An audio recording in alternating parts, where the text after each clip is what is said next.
সন্তান পেটে ধারণ করা কত বড় কষ্টের, কত বড় দুঃখের। যদি কোনো পুরুষকে এই দায়িত্ব দেওয়া হতো তাহলে পৃথিবীতে কোনো মানুষই আসতো না। কথা বলেন ঠিক কিনা ভাই? পেটে সন্তান ধরতে হবে, এই কষ্ট যদি কোনো পুরুষকে দেওয়া হতো, যে 10 মাস যাবত জীবন্ত একটা মানুষ পেটের ভিতরে আরেক জীবন্ত মানুষকে নিয়ে ঘাটে, এটা যদি কোনো পুরুষকে দেওয়া হতো, কোনো পুরুষ এই পৃথিবীতে সন্তান আসতে দিত না। ঠিক কিনা আমার ভাইয়েরা? প্রিয় ভাইয়েরা, আধুনিক সভ্যতার যুগে ব্যক্তি কেন্দ্রিক, স্ত্রী সন্তান কেন্দ্রিক জীবনে মা বাবার খেদমতের বিষয়টি আজকে বড়ই দুর্লভ হয়ে পড়েছে। আজকের সমাজে দেখা যাচ্ছে মানুষেরা বাবা মায়ের খেদমত করবে তো দূরের কথা, তাদের কথাগুলো খেদমত নিতে চায় না। কেমন যেন কষ্ট বোধ করে, আর শব্দ করে, এদিকে যায়, ডানে যেতে বললে বামে যায়, বামে যেতে বললে ডানে যায়।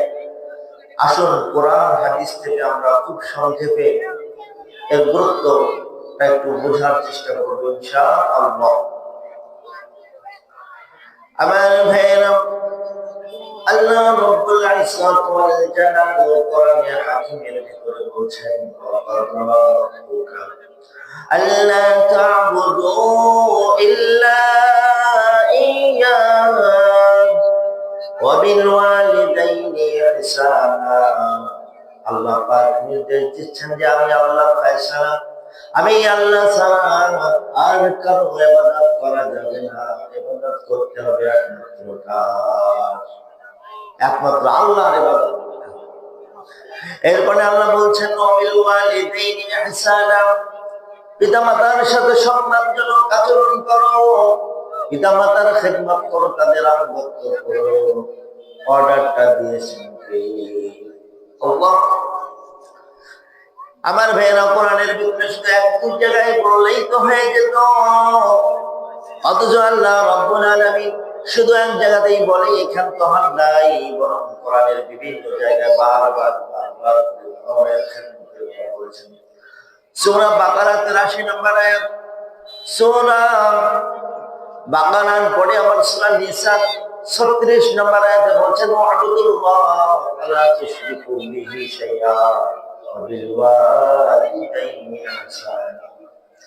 সূরা লোকমানের ভিতরেও বলেছেন এভাবে, আগে নিজের ইবাদতের কথা, এরপরে বাবা মায়ের খেদমতের কথা। আবার যদি হাদিসের ভিতরে দেখি, কোরআনের পরে যেই কিতাবের মর্যাদা সবচেয়ে বেশি, সেই সহিহ বুখারীর কথা বলছেন। ইমাম বুখারী রাহিমাহুল্লাহ তিনি একটি হাদিস নিয়ে আসলেন, ইবনে মাসউদ রাদিয়াল্লাহু আনহুর বর্ণিত হাদিস। ইবনে মাসউদ রাদিয়াল্লাহু আনহু سألت النبي صلى الله عليه وسلم أي العمل أحب إلى الله عز وجل يا رسول الله يا حبيب الله। আল্লাহর কাছে সবচেয়ে প্রিয় আমল কোনটি? আল্লাহ রাব্বুল আলামিনের হাবিব বললেন, as-সালাতু লিওয়াক্তিহা।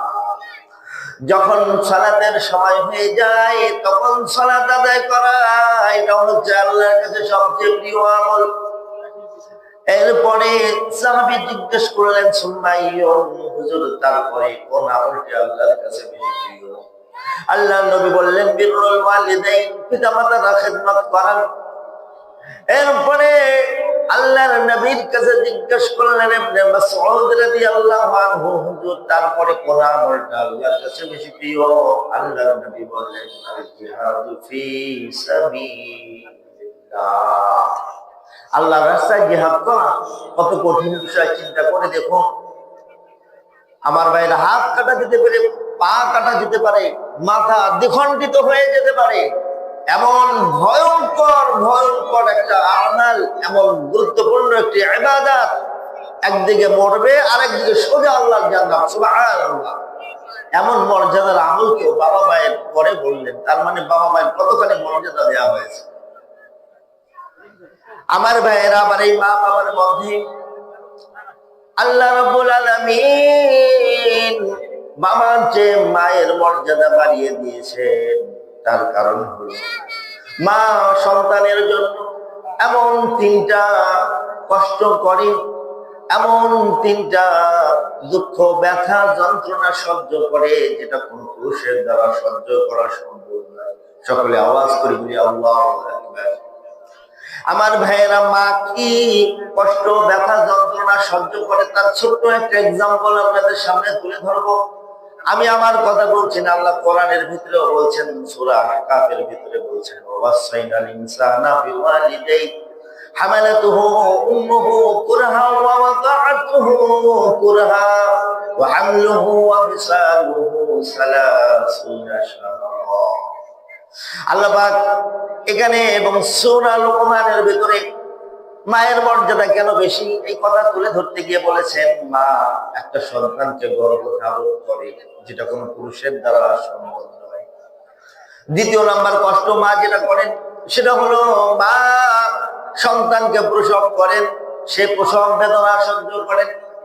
3 নাম্বার, মা 2 বছর 2.5 বছর পর্যন্ত একটা সন্তানকে নিজের বুকের দুধ পান করান, এটাতে যন্ত্রণা। আমার ভাইয়েরা একটু খেয়াল করে দেখুন, সন্তান পেটে ধারণ করা কত বড় কষ্টের, কত বড় দুঃখের। যদি কোনো পুরুষকে এই দায়িত্ব দেওয়া হতো তাহলে পৃথিবীতে কোনো মানুষই আসতো না। কথা বলেন ঠিক কিনা আমার ভাই? পেটে সন্তান ধরতে হবে, এই কষ্ট যদি কোনো পুরুষকে দেওয়া হতো, যে 10 মাস যাবত জীবন্ত একটা মানুষ পেটের ভিতরে আরেক জীবন্ত মানুষকে নিয়ে ঘাটে, এটা যদি কোনো পুরুষকে দেওয়া হতো, কোনো পুরুষ এই পৃথিবীতে সন্তান আসতে দিত না। ঠিক কিনা আমার ভাইয়েরা? এই কষ্টটা মা সহ্য করেন। মায়ের মর্যাদা বেশি হওয়া দাবি রাখে কি রাখেন আমার ভাইয়েরা? দাবি রাখে। আমার ভাইয়েরা, 2 নম্বরের কষ্ট ডেলিভারির সময় মা কতখানি কষ্ট সহ্য করেন। আমার ভাইয়েরা, চিকিৎসা বিজ্ঞানের ভাষ্য যে একটা মানুষ কষ্ট সহ্য করতে পারে 20 থেকে 25 ইউনিট কষ্ট সহ্য করতে পারে।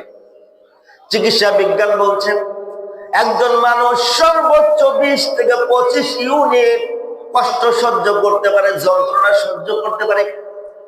এর থেকে যদি একটু বেশি মাত্রা হয়ে যায় তাহলে মানুষ মরণাপন্ন হয়ে যায়। অথচ চিকিৎসা বিজ্ঞান বলছেন একজন মা যখন সন্তান প্রসব করেন, সন্তান প্রসব করার সময় 20 ইউনিট আর 25 ইউনিট তো দূরের কথা, সেখানে 50 থেকে 55 ইউনিট যন্ত্রণা মাকে সহ্য করতে হয়। আল্লাহু আকবার! কতখানি কষ্ট আর যন্ত্রণা সহ্য করেন মা। আমাদেরকে এই পৃথিবীতে নিয়ে এসেছেন, সেই মায়ের সাথে আজকে দুর্ব্যবহার করা হয়। কথা ঠিক কিনা আমার ভাইয়েরা? বাবা মায়ের খবর নাই, বিভিন্ন দরবারে দরবারে হাতিয়ে উপর নিয়ে যায় কে যায় না? বড় পরিতাপের বিষয়। ঠান্ডার দিনে মা বাবা কষ্ট করে, ওদিকে বাবার দরবারে এটা ওটা দিয়ে আসে, মা বাবা না খেয়ে আছে, এই দরবারে ওই দরবারে, এইখানে ওইখানে, এই সমস্যায় পড়ে যায়, ওই সমস্যায় পড়ে যায়, সেখানে মান্যত করে আসে, ছাগল দেয়, গরু দেয়, হাঁস মুরগি সব দেয়। কথা বলুন ঠিক কিনা আমার ভাইয়েরা? আর মা বাবার ব্যাপারে যে আল্লাহ বলছেন যে মা বাবা হাত শুধু তুলতে দেরি, দোয়া কবুল হইতে দেরি নেই, সে মা বাবার খবর রাখে না। মুসলমান, কথা ঠিক কিনা আমার ভাইয়েরা? আমার প্রাণের ভাইয়েরা, এরপরে আমরা যারা বাবা হয়েছি আমরা জানি রাতের বেলা মা ঘুমিয়ে আছেন, সন্তান মায়ের বুকের দুধ খাওয়ার জন্য দুধের স্তর মুখে নিয়ে রেখে দিয়েছে। রাত 1টা 2টা 3টা বেজে যায়, সন্তান মুখ লড়ায় না। মা যদি তার মুখটা একটু দূর করে ঘুমানোর চেষ্টা করে, সন্তান আবার কান্না করে উঠে বসে যায়। এভাবে 2-2টা বছর 2-2.5 বছর পর্যন্ত একজন মা তার সন্তানকে দুধ পান করায়। কষ্ট আছে না নাই আমার ভাইয়েরা? কোন পুরুষের দ্বারা যদি এই কষ্ট দেওয়া হয়তো কোন পুরুষ এটাকে নিত না, বরঞ্চ পুরুষরা বাচ্চা জন্মের আগেই পেটের মধ্যে এটাকে শেষ করে দিত। এই জন্য মায়ের মর্যাদাটা আল্লাহ রাব্বুল আলামিন 3 গুণ বেশি বাড়িয়ে দিয়েছেন। আবার হাদিসের ভিতরে এসে সাহাবী এসে জিজ্ঞেস করছেন, ইয়া রাসূলুল্লাহ মান আহাব্বু বিহুসনি সাহাবাতি, আমার উত্তম ব্যবহার পাওয়ার অধিকার সবচেয়ে বেশি কে রাখেন? নবীজি বললেন উম্মাকা, তোমার মা। সাহাবী বললেন হুজুর তারপরে কে? হুজুর বললেন উম্মাকা, তোমার মা। আবার তৃতীয়বার বললেন হুজুর তারপরে কে? নবীজি বললেন উম্মাকা, তোমার মা। হুজুর সাহাবী বললেন হুজুর তারপরে কে? এরপরে চতুর্থবারে নবীজি গিয়ে বললেন সুন্নাহ বাকা। তিনবার মায়ের খেদমতের কথা বলার পরে বাবার কথা বললেন। আল্লাহু আকবার। আল্লাহ পাক ও মাকে 3 গুণ বেশি মর্যাদা দিয়েছেন, বাবাকে 3 গুণ, আর নবীজি সাল্লাল্লাহু আলাইহি ওয়াসাল্লাম মাকে 3 গুণ বেশি মর্যাদা দান করেছেন। সুবহানাল্লাহ। আমার ভাইয়েরা, আজকে এই মা বাপের সাথে অবিচার করা হয়, তাদের আনুগত্য দূরের কথা, তাদের সাথে খেদমতটুকু ঠিক মতো করা হয় না। আমার ভাইয়েরা, সাহাবায়ে কেরাম তাবিঈন থেকে আমরা শিক্ষা গ্রহণ করব।